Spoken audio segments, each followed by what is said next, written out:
देशाचं लक्ष लोकसभा निवडणुकीच्या निकालाकडे लागलेलं पाहायला मिळतं। प्रामुख्याने जर पाहिलं तर बारामती लोकसभा मतदारसंघाकडे संपूर्ण देशाचं लक्ष लागलेलं पाहायला मिळतं। याच आपण जर पाहिलं तर भारतीय अन्न महामंडळ जे आहे त्या ठिकाणी पुण्यातील पुणे लोकसभा मतदारसंघ असेल, बारामती लोकसभा मतदारसंघ असेल, या दोन्ही लोकसभा मतदारसंघांची जी मतमोजणी आहे ती उद्या सकाळी 8 वाजल्यापासून या ठिकाणी होणार आहे। जवळपास आता जर पाहिलं तर 350हून अधिक पोलिसांचा बंदोबस्त जो आहे तो आतापासूनच या सर्व परिसरात लावलेला पाहायला मिळतोय।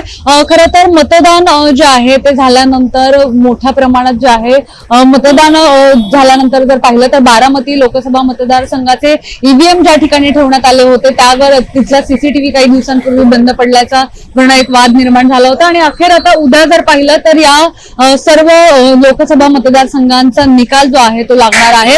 याच ठिकाणी आतमध्ये ज्या आहेत त्या मतपेट्या ज्या आहेत त्या ठेवण्यात आलेल्या आहेत। निवडणूक आयोग असेल त्यासोबतच पुणे पोलीस असतील, या दोघांकडून जो आहे तो पुरेपूर असा बंदोबस्त या ठिकाणी लावलेला पाहायला मिळतोय। प्रत्येक आत जाणाऱ्या येणाऱ्या लोकांची जी आहे ते आतापासूनच तपासणी जी आहे ती या लोकांकडून केली जाते। बारामती लोकसभा मतदारसंघात सुनेत्र पवार विरुद्ध सुप्रिया सुळे असा लढा होता, तर पुण्यामध्ये पाहिलं तर महाविकास आघाडीचे उमेदवार रवींद्र धंगेकर तसेच महायुतीचे उमेदवार मुरलीधर मोहोळ असा सामना रंगलेला पाहायला मिळाला होता।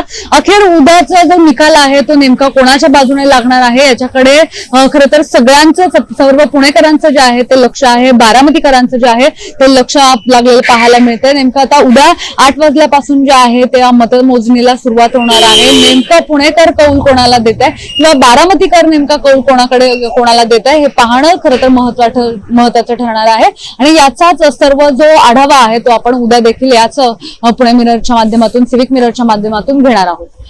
पुण्याहून मोना एनपुरे, सिविक मिरर।